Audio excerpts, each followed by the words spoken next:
Today's episode of the GoldCast is sponsored by that crappy ass Game 4 shutout game. The Warriors were supposed to make it happen and sweep the Spurs, and instead we go into this horrible hero ball, fourth quarter, iso ball, bull-ish. We're going to talk about it on this GoldCast. But before we talk about that, Raymond, why don't you let them know? Where can they find us? You can like us at facebook.com/the GoldCast. You can also follow us on Twitter at the GoldCast_. You can also follow us on Instagram at the GoldCast. And you can also subscribe to us via iTunes, YouTube, and Stitcher, all under the same name, the GoldCast. Like, subscribe, comment. We love to hear from you. We do our best to shout out back. Boom, there it is. Okay, so I've got a great question for you, Ray, and for the whole GoldCast nation, the 49er faithful. I'm going to give everybody that listens the ultimate question, and I'm going to raise a couple different variables. There is no right answer. I want to know what you guys think is the right answer. And the question, I'm going to give you the question first. The question first, but I haven't given you the variables yet, so you got to wait. The question first is, who would you draft if you were the GM for the San Francisco 49ers next week, first round? Who would you draft? And if any of you say a running back or a wide receiver, I swear to God, I would have no interest in talking to you. Just right now. Stop it. Stop right there. Don't tell me that you're a hardcore football fan. Stop right there. Do not tell me a running back or a wide receiver. Just out the gate. Am I right on that, Ray? Am I right on that? Am I justified in saying that? Yeah, I think it's got to be Okay. defense again. So, got to be. All right. So, okay. Well, you're tipping your hand just a little bit. I'm going to give you guys a couple variables. Then we're going to talk about Warriors, Spurs, and then a little bit of talk about the Giants. But first, the GoldCast intro. Let's get busy. San Francisco, are you ready? This is the GoldCast.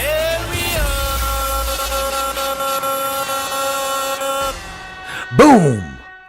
Welcome to another edition of the GoldCast. We are the voice of the Bay. I'm your host, Rudy Solis III, and with me is my brother, my co-host, Raymond Solis the first, baby. Boom! Let's go! We're back. Oh, man. The draft, brother, the draft is upon us. Are you ready? Are you ready for this draft? Yeah, next Thursday. Less than a week away. Let's go. Let's go. The schedule came out for the year, and there was only one team that I was interested in playing. And that first game against that team comes up week 7, October 21st. I already have it memorized. In San Francisco against the Los Angeles Rams. And if it were up to me, that'd be the first game of the year. Now, Santa Claus did come early, and he did give us the second game, which is the last game of the year in LA, which, as all my GoldCast Nation knows, I will be here and I will be at that game. Last year, the ratio was 3-1 in favor of the 49ers. So let's go. I would rather play them first, but Raymond, let me know, what do you think? So, all right, we're starting out week 7. All right, we got to go through 6 weeks, and it's a pretty stacked schedule. We're playing Aaron Rodgers. We're playing the Raiders. Who cares about them?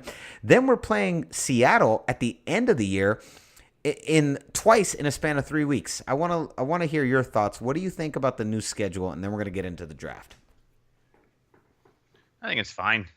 It's we have 5 primetime slots this year, which of course the Niners should get the maximum allowable slots of primetime coverage, not only because of who we are in the NFL, but also because of who we're becoming, in light of Jimmy G, mainly because it's a quarterback driven league, or I should say quarterback focused league in terms of star power. So we definitely have that in Jimmy Garoppolo, and so naturally I think the league made sure that we had the maximum amount of exposure for the best time games in the league. So I like who we're playing this year. It doesn't bother me. I'm not really excited or or unexcited about anything. I'm just kind of ready to get going at this point. So I'm like, definitely want to prove ourselves against the Rams since they seem to be the primary rival in this new era of 49ers football. So Seahawks are on their way out. I imagine we'll actually beat them this year for a change. So I think that'll be exciting. But we'll not beat them because we're the better team. We'll beat them because they just, they suck and they don't have anybody versus just kind of outclassing them, which is kind of what it used to be in the Harbaugh era. It was like either the best of the best, who's gonna outclass the best of the best, and we kind of came up on the short end of the stick in the latter half of the Harbaugh era. But it doesn't matter, win's a win at the end of the day. So either way, I'm happy. I'm going to be happy when we beat the Seahawks this year because it's definitely going to happen. So I vehemently disagree with you on one particular statement that you said. It is we are going to win not because the Seattle Seahawks suck. It's because the 49ers are that good. We're that good now. That's where we're at. That's where we're at. Sorry, Seattle. This is cyclical. Your time is up. And guess what? You know what, Ray? I notice a trend going on in the NFC West. It is always, the new rivalry is always some team in the NFC West versus the San Francisco 49ers. It's never anybody else against each other. It's never the new rivalry is Seattle versus LA or Arizona versus Seattle. No. It's always the San Francisco 49ers versus somebody else. Have you noticed that? I've noticed that. Yes, because that is NFL law. That is NFL natural law as it resides in the NFC West. There's nothing we can do about it. There's nothing I want to do about it. It's just the way things are in the NFC West. So sorry, folks. That's just don't shoot the messenger. It's just the way how things are. Don't hate the player, hate the game. Yes. If there's going to be a rivalry in the NFC West, GoldCast Nation, it's going to be the San Francisco 49ers against somebody else. It is never going to be anybody else versus anybody else. The first team in that rivalry will always be the San Francisco 49ers. That's just a fact. As Raymond said, that is just the natural NFL law. All right, Raymond. So let's get into this NFL draft question. I'm going to pose a question, and I want to hear what the whole GoldCast Nation thinks about this. I better see a YouTube thread like no other breaking down this because I'm going to drop a lot of variables, and I just want to see where GoldCast Nation is. Like I said, if you think we should be drafting a running back or a wide receiver, you're done. Get out of here. Go to a different 49er podcast. This is not the podcast for you. Okay?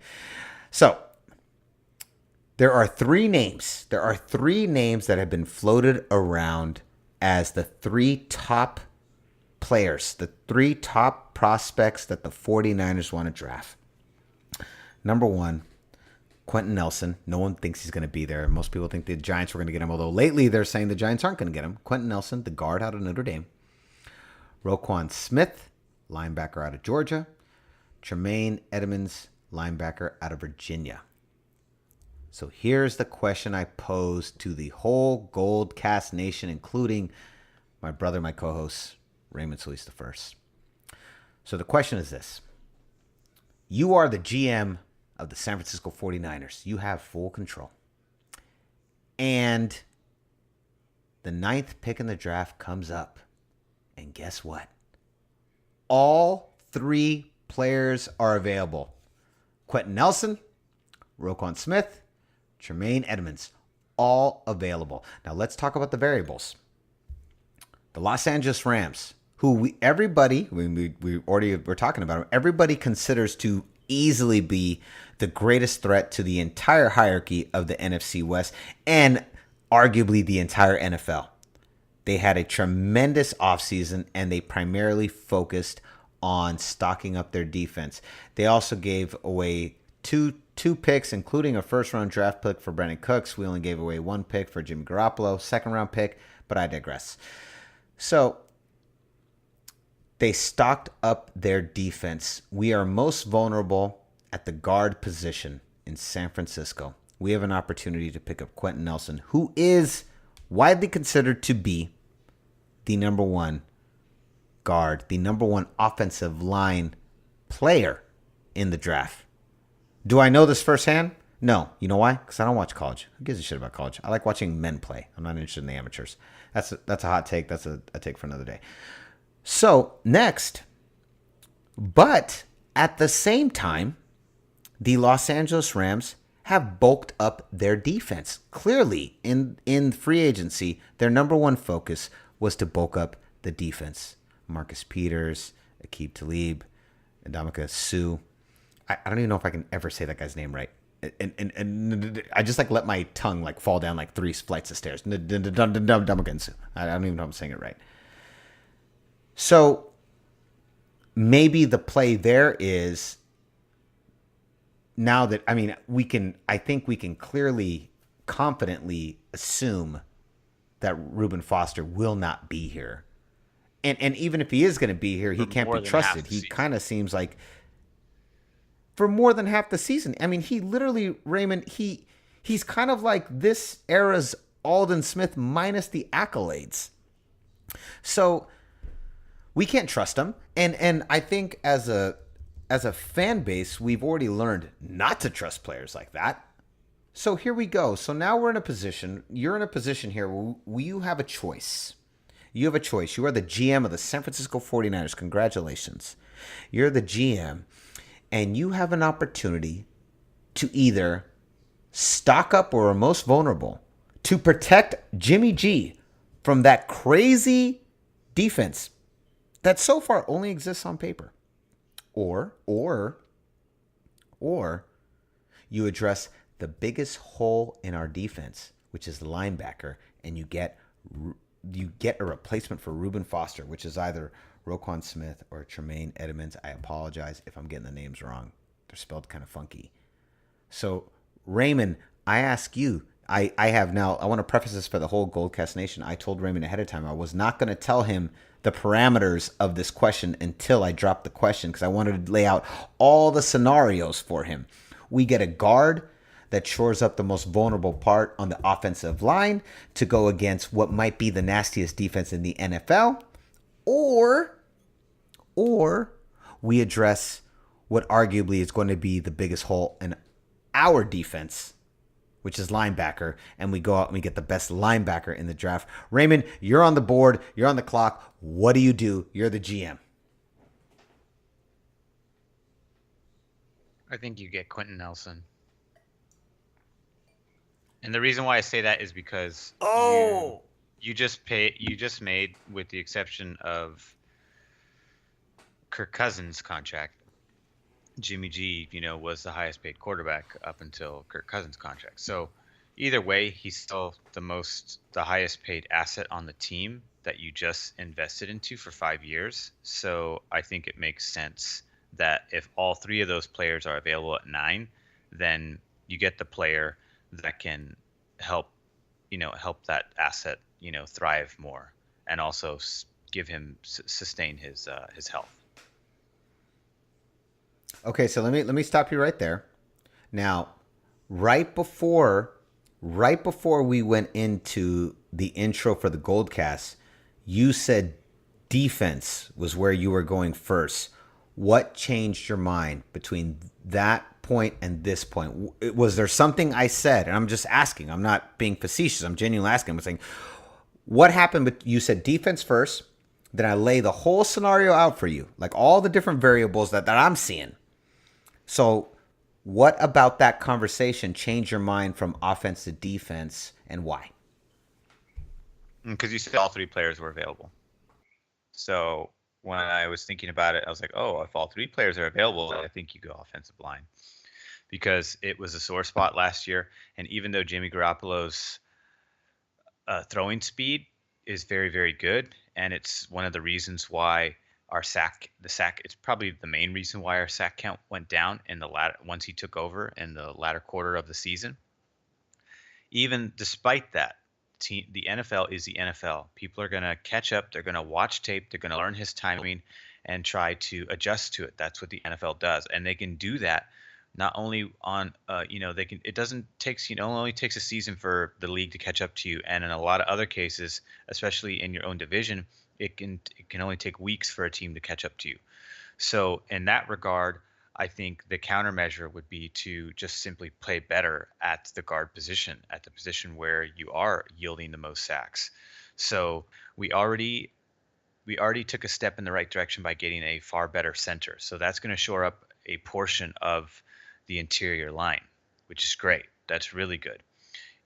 Someone could even make the argument that, hey, we got a center, so we've already got the most important interior piece in place right now that is young and is signed to a good contract. So you might be able to take that risk in getting the linebacker, since we've already addressed part of that issue in free agency.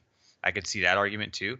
At the same time, I think because the importance of the quarterback position and considering the investment that we made into him, I think that makes the most sense. That's not to say that you can't. It's not like you can't get a defensive player in the second round or the third round, but I think it changes things if all three players are available. If Quentin Nelson was not available, and we were just talking about, hey, whoever's left, is then it's kind of a toss up, because I think Roquan Smith and Tremaine Edmonds both have comparable speed. I think there's a slight edge by 0.3 of a second for Roquan Smith, but it's that's nothing. He's a little bit on the smaller side, but his instincts are better, whereas Tremaine Edmonds has better size. So you couldn't go wrong with picking either one of them if it came down to it. So it's just a matter of which one is more important that fits in our scheme, because I think Tremaine Edmonds would be a better fit because he's more versatile. Although Roquan Smith also plays sideline to sidelines in a similar fashion that Reuben Foster does. So it's a toss up with those two guys, because I think I'd be happy with either pick. But if all three guys are available again, I almost think it's a no-brainer to go with Quentin Nelson. He's not only is he the best lineman in the draft, some people consider him the best player in the entire draft. Yup. Okay. Very good. All right, Raymond. So you mentioned something, so I'm going to drop this conundrum on you, and I'm going to see if this changes your decision. You mentioned that Jimmy G made that horrible offensive line last year look good because his relief is so fast, and his average is 12 yards a pass, which is the average you want. Right? The average, if you're a GM looking at a quarterback, you want the average to be beyond 10 yards. If it's below 10 yards, there's trouble. If it's beyond 10 yards, you're good. So, Raymond, we shored up the center. We have two great tackles, and we have a quarterback that has one of the fastest releases in the game, and he's averaging 12 yards a pass. Why wouldn't we go get that linebacker? Because that is a glaring hole. I wouldn't say the guards are glaring holes. I would say they're holes, but maybe not as glaring. We don't have a Jimmy Garoppolo on the defensive side. We don't have that. Bowman's gone. Willis is gone. Alden Smith is drunken in jail somewhere. So we don't have that. He's been gone. Oh my God, that poor guy. Yeah, I know. I don't know if I should go bad for him at this point. He's just a fuck up. I don't. I do. On a really quick tangent, I think Alden Smith has deep-seated issues that extend far beyond football. I don't think any of it has to do with him being ghetto or rough around the edges or blah, blah, blah. No, I think he has really deep-seated issues. And I think all the things that you're seeing him do is him acting out, and I think it's a cry for help. And I feel really bad for Alden Smith. And I hope he goes to therapy and gets a psychiatrist or something. I hope he gets emotional help and he heals himself, because that kid is in a dark, dark place. And I think goes far beyond football, far beyond just being a rough street kid. And that's my personal take on that. It's nothing to do with it. Let's get back to something more positive. So what do you think when I say that? Where we got Jimmy G on the offensive side. He has one of the fastest releases in the game, which you talked about. He made that terrible offensive line last year look good. Now we've actually bulked it up with a great center. Our tackles are coming back. So we don't have a Jimmy G on the defensive side. We don't have a leader on the defensive side. Bowman is gone. Bowman was the closest thing we had. He's gone. He's gone. And Reuben Foster, who we were hoping was going to be the future, he's gone too. I mean, come on. GoldCast Nation, 49er faithful. Hey, guess what? Reuben Foster's gone. Let it go. It's not going to happen. I'm just telling you straight. This is my hot take. Hey, it's not going to happen. He's gone. So Raymond, does my saying that change your decision in any way, shape, or form? And I'm not saying it to sway you. I'm literally just laying out the cards because you're the greatest fanalist in the game. So in my opinion, I don't know a fanalist better than my brother Ray. That's why he's my co-host on this podcast. He's the best in the game. So Raymond, I'm just dropping all the things I see in an effort to see your reaction because I'm always gonna trust your opinion even over my own opinion. So what do you say to that? Where I go, okay, well look what Jimmy G did with that shitty ass line. He's got a great center now. We don't have a Jimmy G on the defensive side. We're leaderless on the defensive side.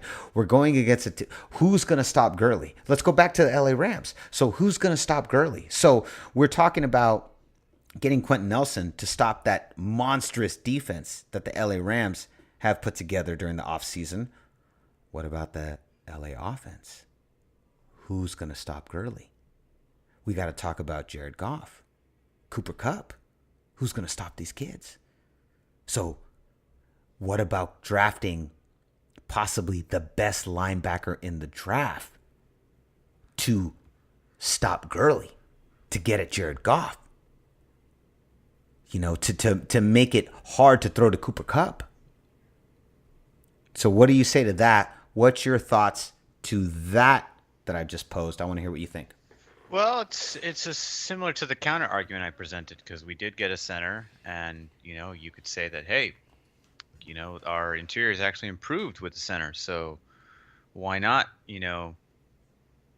take that into consideration and go for defense with everything that's happening with Reuben Foster because he's not going to be there, so nobody's going to be there. So we need somebody that's going to take his place. So I'm saying, does that sway your opinion? Does it? I think it makes sense. Your opinion? I think it makes sense. But at the same time, I don't know. I think I'd still get Quentin Nelson. Let's say it this way. You say go defense. So of the two top best linebackers, which one would you take, Roquan Smith or Tremaine Edmonds? Roquan Smith. Why?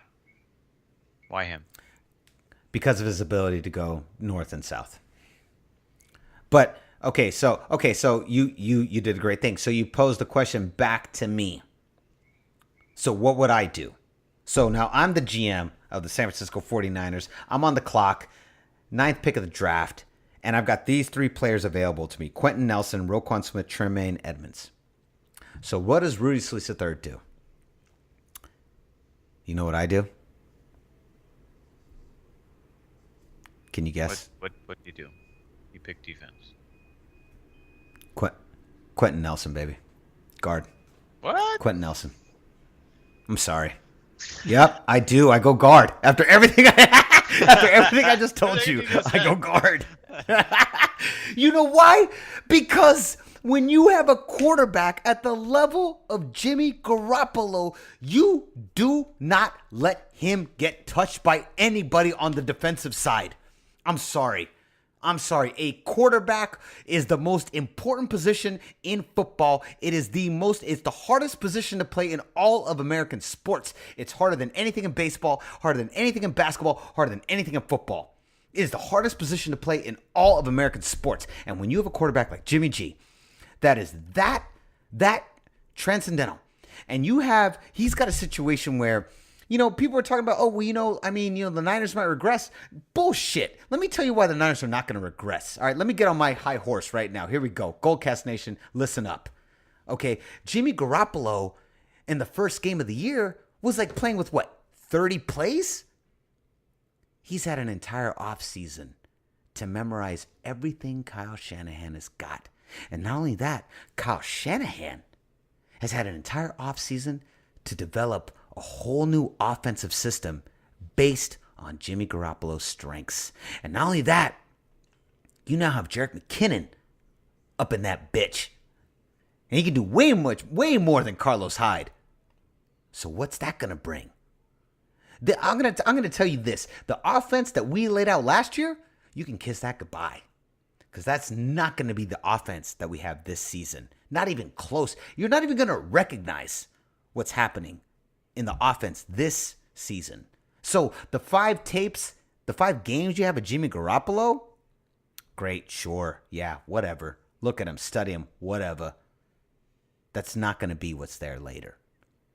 And in my opinion, when you have a player like Jimmy G, and you said it, Raymond, when it's the draft, you get the best player available. And we're talking Quentin Nelson. He might not just be the best player available. He might be the best player in the entire draft.